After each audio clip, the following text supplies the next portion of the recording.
2020년 4.15 총선 이후 대한민국에서 치러진 10개의 공직선거는 모두 부정선거였습니다.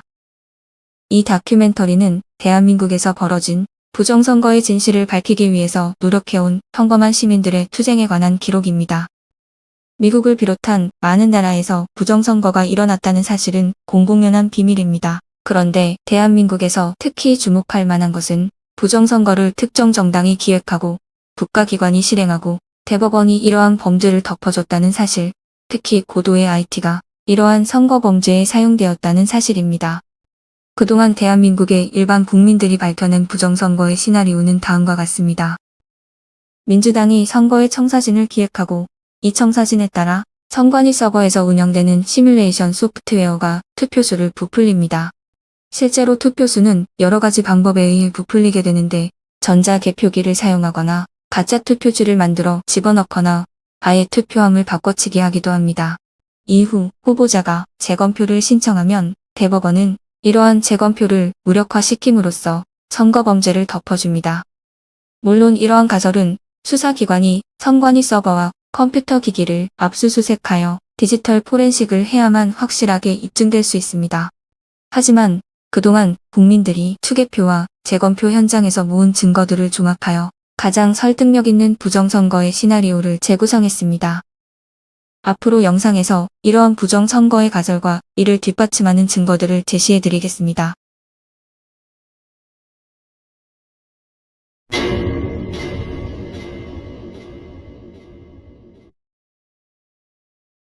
(2020년) 4.15 총선 전에 대등한 여론조사에도 불구하고 더불어민주당이 큰 차이로 선거를 이기자 많은 사람들이 놀랐습니다.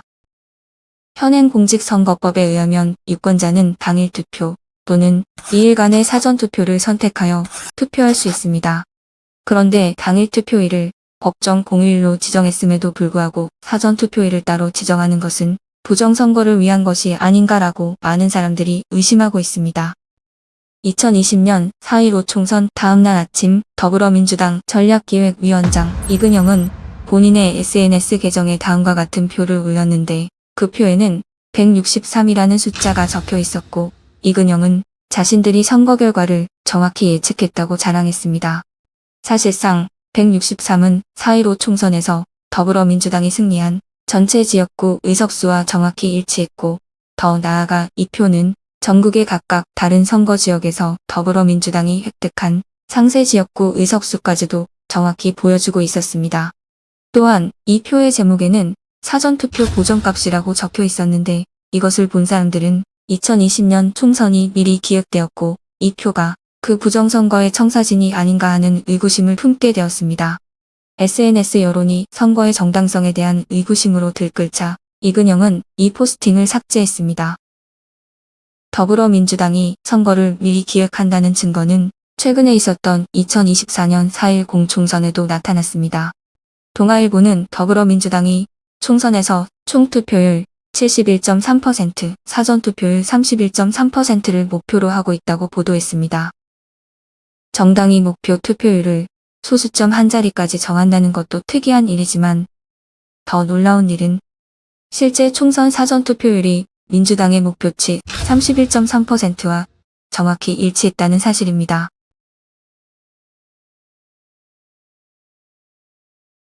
이 지점에서 여러분은 2020년 4.15 총선에서 더불어민주당 전략기획위원장 이근영이 자신의 SNS에 올렸다가 논란이 일자 삭제해버린 선거 청사진을 떠올리실지도 모릅니다.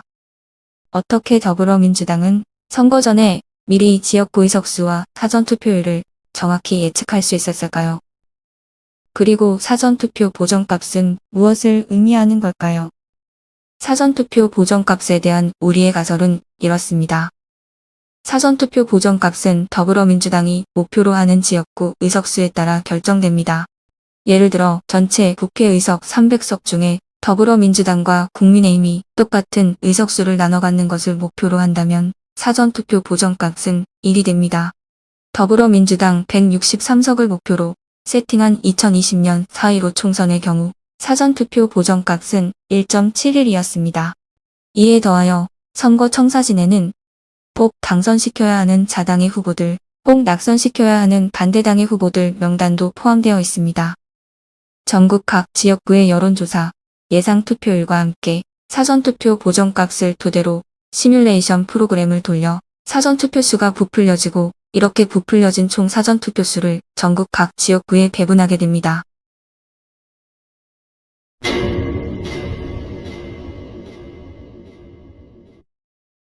더불어민주당에 의해 기획된 선거 시뮬레이션 청사진은 중앙선거관리위원회에 의해 실행됩니다. 이들은 부정선거의 공모자들로 선거 청사진을 기반으로 사전투표수를 부풀리고 가짜 투표수를 만들어냅니다. 당일 투표는 상대적으로 조작하는데 시간이 충분치 않으므로 주로 사전투표를 활용합니다. 이렇게 부풀려진 사전투표는 통계로는 설명이 불가능한 이상한 숫자들을 만들어내게 되는데요.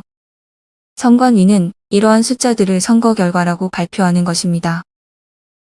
관내 당일이 일어날 여기 선거, 이번 4.15 선거가 일어날 확률을 계산해 보면 몇 경분이 이래. 이 선거판은 도저히 이 세상에 존재하지 않는 선거 결과라는 게. 2020년 선거를 통계 분석한 저서 비밀지령 E- 무한대승의 저자 허병기 교수는 그 결과를 2016년 선거 결과와 비교했습니다.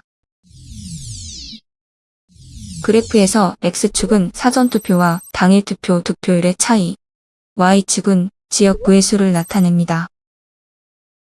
사전투표 득표율이 더 크면 원점의 오른쪽에, 당일투표 득표율이 더 크면 왼쪽에 위치하게 되는 것이지요.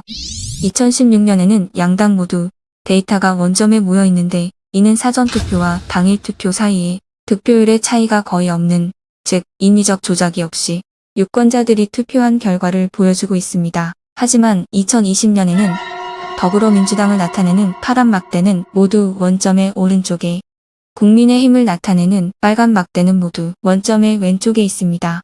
이것은 거의 모든 선거구에서 더불어민주당은 사전투표에서 유리했고 국민의힘은 당일투표에서 유리했음을 보여줍니다. 더구나 그래프는 원점을 기준으로 10% 정도 양쪽으로 배치된 데칼코마니 형태를 나타내고 있습니다.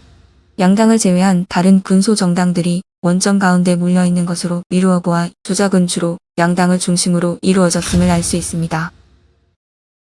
수학적으로 이렇게 분석을 해보면 하면 할수록 이건 부정이다 이런 얘기가 마음속으로 확신이 생겨요. 이건 100% 부정이다. 그 예를 0.001%가 부정이 아닌데 그게 아니라 100% 부정이라고 나옵니다.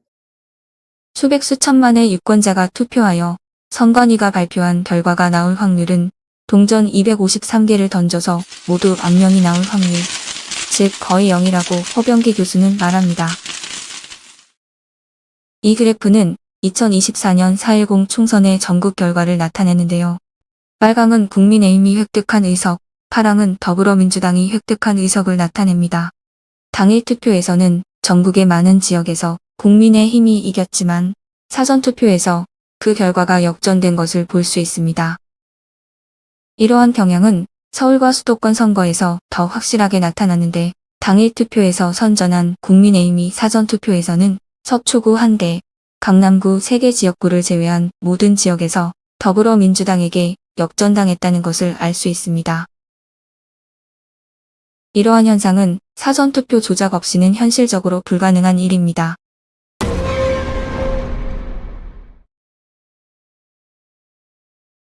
(2020년) 4.15 총선에서 많은 개표 참관인들은 국민의힘이 당일 투표에서 이기다가 밤늦게 사전투표함이 열리면서 결과가 뒤집혔다고 증언합니다. 여러분은 2020년 미국 대선 당일 밤늦게까지 모든 경합주에서 이기고 있던 트럼프가 다음날 새벽에 도착해서 열린 우편 투표함에서 바이든에게 몰표가 나오는 바람에 역전되며 결국 바이든의 승리로 끝났던 일을 기억하실 것입니다. 2024년 4.10 총선 직후 선관위는 유권자 의식조사라는 설문에서 투표를 마친 응답자가 사전 또는 당일 투표 중 어느 것을 했는지를 물었는데 응답자의 38%가 사전 투표를 했다고 답했습니다. 그러나 선관위가 발표한 선거 결과는 총 투표수의 47%가 사전투표로 나타나 투표자가 실제로 답한 사전투표수보다 선관위가 발표한 사전투표수가 9% 더 많이 나왔습니다. 9%는 약 426만 표에 해당합니다. 이 설문은 선관위가 실시했으므로 선관위는 이러한 차이가 발생한 이유를 설명해야 합니다. 이러한 9% 차이는 선관위가 사전투표자 수를 부풀렸기 때문에 발생했다고 많은 국민들이 의심하고 있습니다. 당일 투표와는 다르게 사전투표의 경우 법적으로 인쇄된 투표자 명부가 없어도 되기 때문에 누구나 사전투표소에 가서 투표할 수 있습니다. 더구나 선관위에서는 투표소에 설치된 CCTV를 모두 가리도록 지시하고 있기 때문에 사전투표자 수를 세는 것도 여러 투표소를 돌아다니며 중복투표나 대리투표 같은 불법 행위를 하는 것을 적발해내는 것도 불가능합니다. 한마디로 사전투표의 경우 투표자 수를 마음대로 부풀리는 것이 가능하다는 의미입니다. 사전투표 수를 부풀리는 데는 선관위 서버에 프로그램되어 있는 시뮬레이션 소프트웨어가 사용됩니다. 투표자 수를 검증하지 못하는 투표 시스템에 대하여 일론 머스크는 다음과 같이 말합니다. 우편 투표와 결합하는 경우 투표 시스템은 선거 부정을 검증하지 못하게 설계되는 것입니다. 투표자가 직접 가서 투표하는 투표소의 경우 적어도 카메라로 투표자 수를 세어서 실제 투표수와 비교해 봄으로써 대규모 부정선거를 방지할 수 있기에 우편 투표와 드롭박스 투표는 허용되지 말아야 합니다. 최근 행해진 2024년 4.10 총선에서 컴퓨터를 이용한 부정선거의 많은 증거들이 나타났습니다. 사전에 세팅한 목표 투표율을 실수로 언론에 말해버린 것이 그들의 발목을 잡게 된 셈이지요. 이 선거에서 더불어민주당은 선거 전 시뮬레이션을 통해 총 투표율 목표치를 71.3%로 세팅해 놓았지만 실제로 당일 투표율은 목표치에 못 미치는 67%에 그치게 되었습니다. 따라서 선관위 서버에 미리 세팅해 놓은 투표수와 실제 유권자가 투표한 투표수 사이에는 차이가 나게 되었지요. 따라서 선관위 서버 시뮬레이션 프로그램은 당일 투표자 수를 실제 투표자 수에 맞춰 실시간으로 조정하는 작업을 하게 됩니다. 선관위 서버가 이렇게 투표자 수를 실시간으로 조정하는 장면을 한번 보시죠. 2024년 총선 당일 시민들이 선관위가 발표하는 투표자 수를 체크하고 있습니다.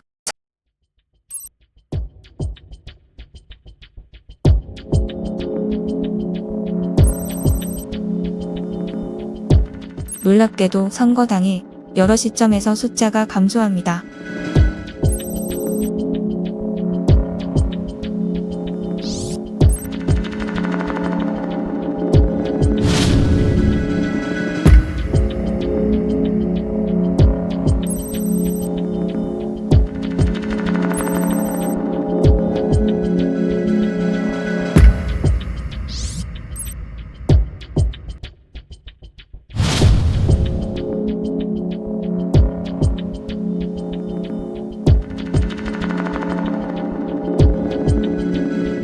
갑자기 투표자 수가 모두 0으로 변합니다. 그러다가 투표자 수가 한동안 변하지 않고 멈춰 있습니다.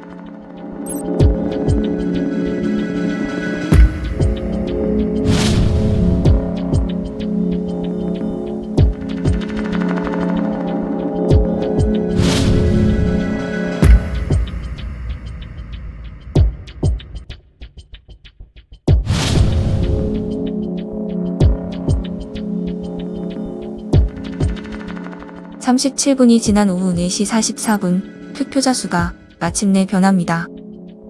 그런데 증가하는 게 아니라 오히려 1300만 표에서 470만 표로 현저하게 감소합니다. 그리고 나서 다시 늘더니 810만에서 1300만까지 증가합니다. 그리고 투표자 수의 미세 조정은 투표가 마감된 후에도 계속됩니다.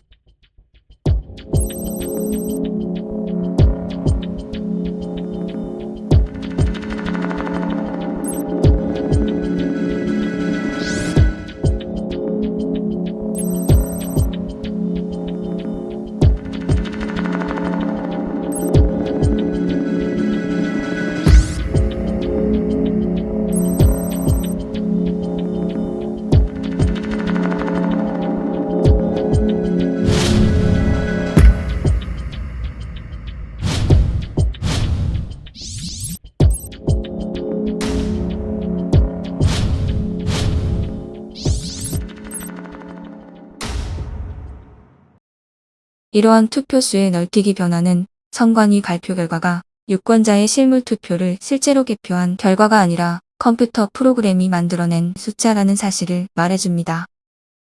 선관위가 시뮬레이션에 의해 부풀려진 투표수를 발표하기 때문에 발표된 투표자 수와 개표된 투표지 수 간의 차이가 발생하게 됩니다. 사전투표의 경우 유권자에게 나누어준 투표지수와 투표함에서 나와서 개표된 투표지수는 정확히 일치해야 합니다. 하지만 2024년 총선에서 이 두 숫자가 다른 지역구가 많이 나왔습니다. 어떤 지역구의 경우 유권자에게 교부된 투표지가 투표함에서 다 나오지 않은 경우도 있었고, 반대로 유권자에게 교부된 투표지보다 많은 수의 투표지가 나오는 경우도 있었습니다. 특히 후자의 경우, 즉 투표율이 100%가 넘는 일은 부정선거의 확실한 증거가 되는데 수많은 지역구에서 이러한 일이 벌어졌습니다. 최근 부정선거 11호 유효 사태가 벌어진 베네수엘라를 떠올리게 되는데요. 여기서도 투표율이 100%를 넘었다고 하지요.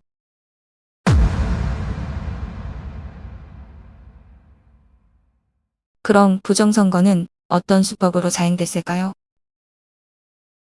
첫째, 전자개표기를 사용하여 투표수를 조작합니다. 다음은 한 지역구에서 투표된 수백 개의 투표지들이 전자개표기를 통과하면서 스캔되는 장면인데요. 이렇게 무작위로 기표가 왔다 갔다 해야 정상입니다. 하지만 지금 스캔되는 투표지들은 모두 민주당 후보에게 고정되어 있습니다.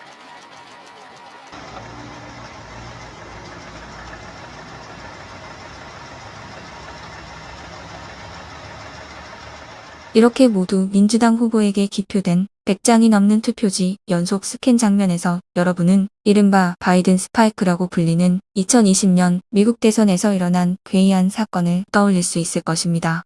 2020년 미국 대선 당일 경합주인 위스콘신과 미시간에서 자정 무렵 중단되었던 개표가 다음날 새벽 4시와 6시 사이에 다시 재개되면서 갑작스럽게 바이든의 득표수가 치솟는 이상급등 현상이 목격되었습니다. 이렇게 한국과 미국에서 일어난 비슷한 사건은 통계 법칙을 거스르는 것으로 선거 조작이 아니면 설명이 불가능한 일입니다.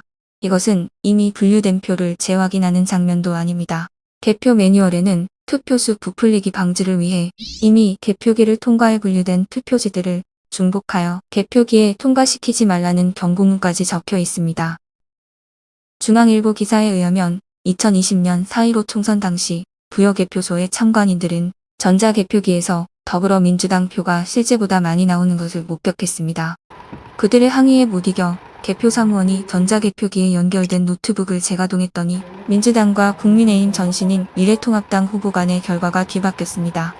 이러한 현상이 부여 개표소의 여러 전자개표기에서 발생한 결과 당선자가 민주당에서 통합당 후보로 바뀌게 되었습니다.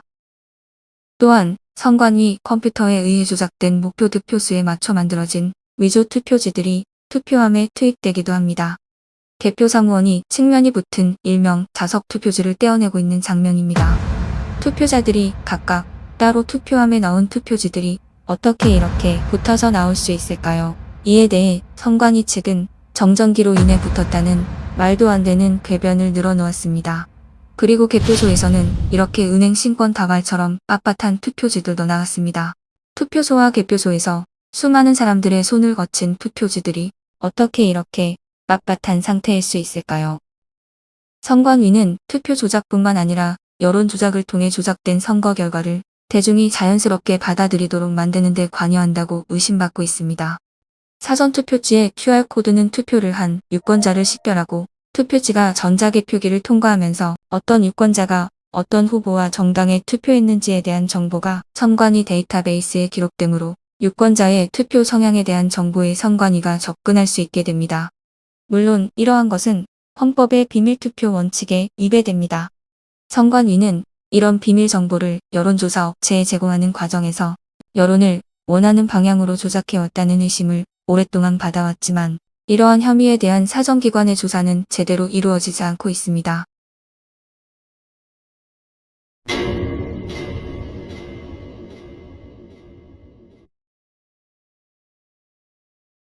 2020년 4.15 총선 직후 대법원에 139건의 재검표가 신청됐지만 극소수만 받아들여졌습니다.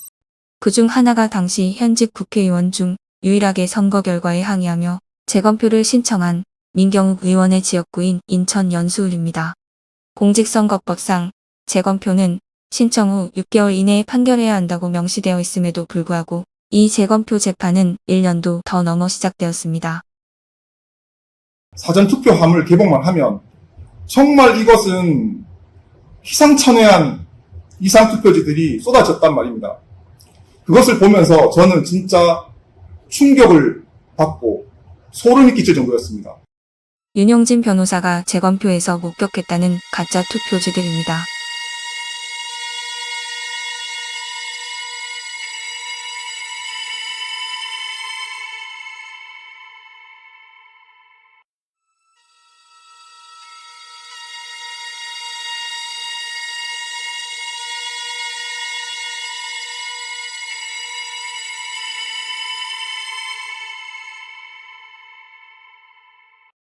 그리고 앞에서 보여드린 개표장의 빳빳한 신권다발 투표지들은 재검표 현장에서도 대량 쏟아져 나왔습니다.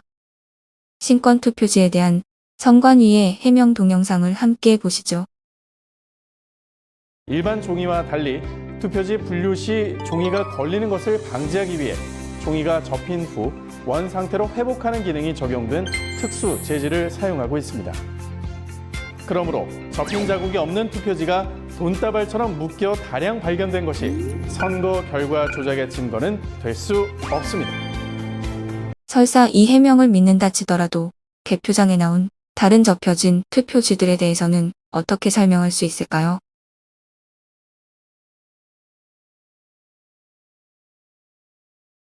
투표관리관 도장에는 이름과 투표소가 정확히 찍혀 나와야 정상입니다. 하지만 인천 연수울 재검표에서는 이렇게 형태를 인식할 수 없이 뭉개진 투표지가 한 개 투표소 전체 1974장 중 절반이 넘는 1000장 이상 나왔습니다.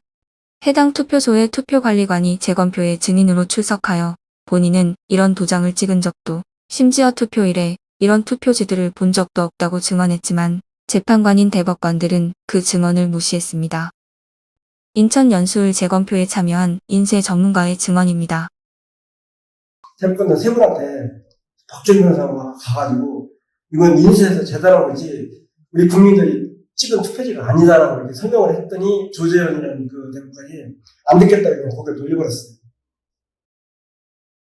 또한 투표소에서도 개표소에서도 존재했던 투표지들이 재검표에서는 나오지 않은 이상한 사건도 있었습니다.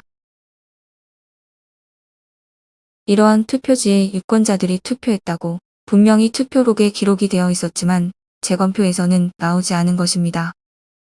이는 개표 이후 재검표 전에 투표함이 통과이 되었다는 강력한 증거입니다.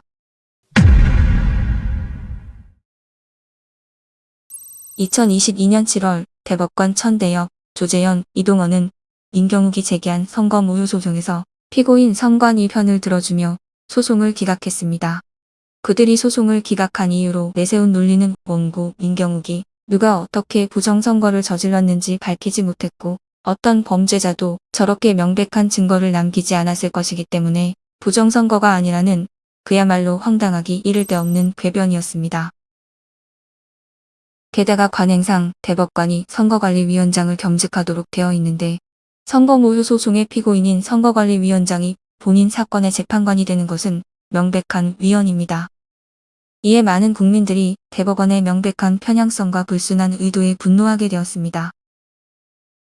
재검표에서 나온 투표지들은 한눈에 봐도 가짜임이 분명했고 종이에 무게를 달아보거나 루페로 투표지를 자세히 들여다보면 진위 여부를 쉽게 확인할 수 있었지만 대법관들은 그런 조사 과정 없이 선거 범죄자들에게 면죄부를 준 채 부정선거 범죄를 그대로 덮어버렸습니다.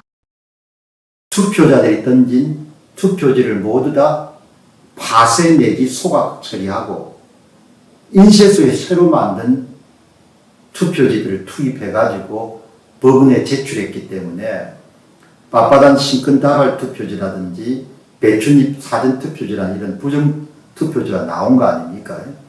그거를 대한민국의 대법관들이 다 아는 겁니다. 알매도 불구하고 본인들이 그냥 덮기로 결정한 겁니다.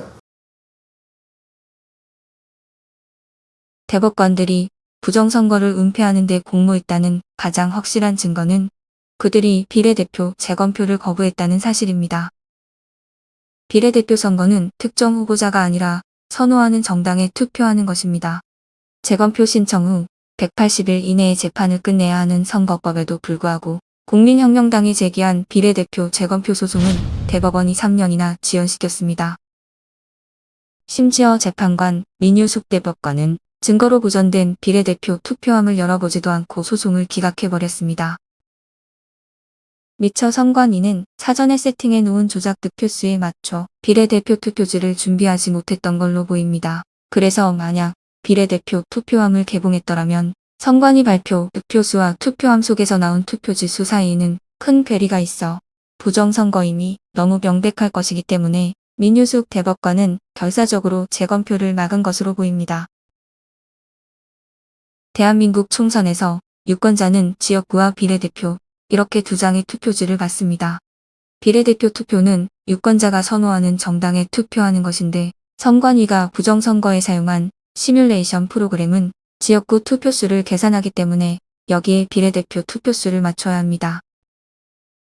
2024년 총선에서 지역구 무효투표는 40만 표 정도였는데 비례대표 무효투표는 지역구의 3배도 넘는 약 130만 표가 나왔습니다.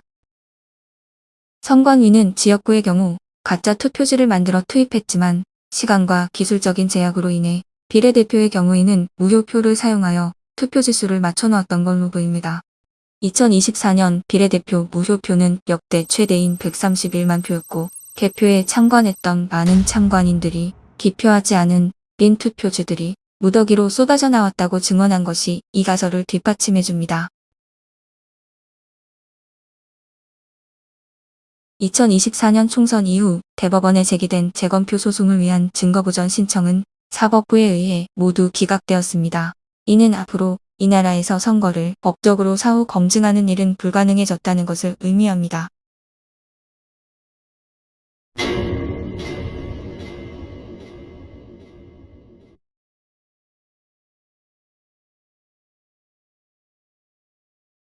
도둑맞은 선거에 대해 이의를 제기하는 소수를 제외하고 대부분의 대한민국 국민들은 이 문제에 대해 침묵하고 있습니다. 대통령 윤석열도 예외는 아닙니다.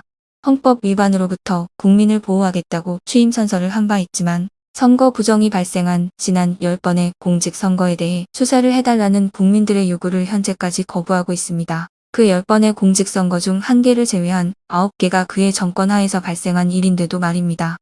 부정선거는 단순한 범죄가 아니라 국가 안보에 대한 중대한 침해입니다. 특히 중국 공산당의 비호하에서 북한의 끊임없는 도발이 계속되고 있는 현실에서는 더욱 그렇습니다. 2020년 4.15 총선 9개월 전 민주당 싱크탱크인 민주연구원 원장 양정철은 4일 동안 중국을 방문하여 공산당 당교와 협약을 맺습니다. 그리고 나서 세계적으로 유명한 중국의 IT 기업인 텐센트도 방문합니다. 회계사 출신 활동가 로이킴은 선관위가 발표한 2020년 선거 데이터를 분석하던 중 중국 공산당의 구호로 유명한 팔로우 더 파티라는 문자열이 아스키 코드 형태로 그 안에 숨겨져 있음을 발견했습니다. 프로그래머가 그 문자열을 데이터에 심어놓은 알고리즘을 찾아낸 것입니다. 개표와 재검표에서 발견된 조악한 위조 투표지의 상태로 미루어 볼 때 그 투표지들은 국내가 아니라 중국 등 제3국에서 급조된 것으로 의심되고 있으므로 이 문제를 결코 가볍게 넘길 수는 없습니다. Canadians have been hearing and reading a lot about the issue of attempted foreign interference, particularly from China, in our elections. 중국 공산당이 그동안 캐나다를 비롯한 많은 나라의 선거에 개입했다는 것은 널리 알려진 사실입니다. 따라서 많은 국민들이 부정선거에 의해서 국가안보와 자유민주주의 체제가 위협받고 있는 현실을 걱정하고 있습니다. 국가안보와 자유민주주의 체제를 위협하는 부정선거의 수많은 증거들이 나타났음에도 헌법을 수호할 책무가 있는 대통령이 부정선거 수사를 지시하지 않는 것은 명백한 직무유기입니다. 선관위 직원들이 새벽에 투표함에 봉인지를 뜯고 정체를 알 수 없는 투표지들을 투입하고 있는 광경입니다. 선관위는 이 투표지들이 우편으로 정상 배달된 관외사 전 투표지라고 주장하고 있지만 그것을 증명할 방법은 전혀 없습니다. 또한 투표함의 봉인지를 개표 전에 함부로 뜯는 것은 불법이고 봉인지를 뜯게 되면 흔적이 남도록 되어 있지만 다음의 영상은 당연하다고 믿어왔던 것들이 사실과 다름을 보여줍니다. 봉인지를 테스트한다고 여기에 붙여가지고 이렇게 하면 흔적이 남습니다 했는데 깨끗하게 떨어졌어요. 말이 됩니까? 어이가 없다. 말씀처럼 풀안 남았네요. 죄송합니다. 아, 죄송한 게 아니죠, 그거는. 됐어요. 글자 여러 알파벳이 나오죠. 아무 데다 돼요. 기능 자체가 그런 거라서 이거는. 봐요! 이야! 정말! 봅시다. 와, 이거 표시 안 나네? 이거 와이랬나, 이거는. 잠깐, 내 가서 이신청하고 올게. 심지어 부정선거의 직접적 피해자인 국민의힘도 부정선거를 부인하고 있습니다. 그들은 부정선거의 진상을 밝혀달라는 시민들의 요구를 무시하고 심지어 음모론자라고 치부합니다. 또한 부정선거 문제를 제기하는 자당 의원들에게 공천에서 불이익을 주는 등 그들의 입에 재갈을 물리는 행태를 보이고 있습니다. 부정선거 때문에 국가의 민주주의가 벼랑 끝에 서건 말건 나는 당선되었으니 그만이다. 또는 다음 선거에 다시 나가려면 기득권에 잘 보여야 되기 때문에 선거 결과에 불복하면 안 된다. 이러한 기회주의적 행태가 그들에게는 국가를 향한 애국심이나 본인에게 투표한 유권자들에 대한 책임감보다 앞서는 것입니다. 2024년 총선을 지휘한 국민의힘 당대표 한동훈의 말을 들어보시지요. 부정선거 프레임도 저를 갖고 가려고 했는데 저는 부정선거의 증거가 확실히 나온 게 없기 때문에 부정선거에 관한 음모론이나 이런 거에 공감하지 않는다는 점을 분명히 해줍니다. 다만 선거는 언론도 부정선거의 공범입니다. 2020년 4.15 총선 재검표에서 수많은 가짜 투표지들이 쏟아져 나왔고 선관위와 대법원이 짜고 재검표를 무력화하여 선거범죄를 은폐했지만 이런 사실을 보도한 주류 언론은 없습니다. 소수의 마이너 언론만이 이런 사실을 제대로 보도했을 뿐입니다. 2020년 4.15 총선 이후 많은 시민단체들이 선관위의 부정선거 범죄를 경찰, 검찰 등 수사기관에 고발했지만 제대로 수사나 기소가 이루어진 적은 한 번도 없습니다. 정부 고위직으로부터 대학 교수에 이르기까지 대한민국 여론을 주도하는 기득권에 속하는 사람들은 부정선거 문제를 거론하는 것을 꺼려하고 있습니다. 이 다큐멘터리에서 보여드린 대로 부인할 수 없는 명백한 증거들이 쏟아져 나왔음에도 불구하고 그들은 이 문제에 대해 침묵하고 있습니다. 이것은 그들이 그들만의 사적 이익을 국가를 위한 공적 이익보다 우선시하는 비겁한 침묵을 선택했다는 뜻입니다.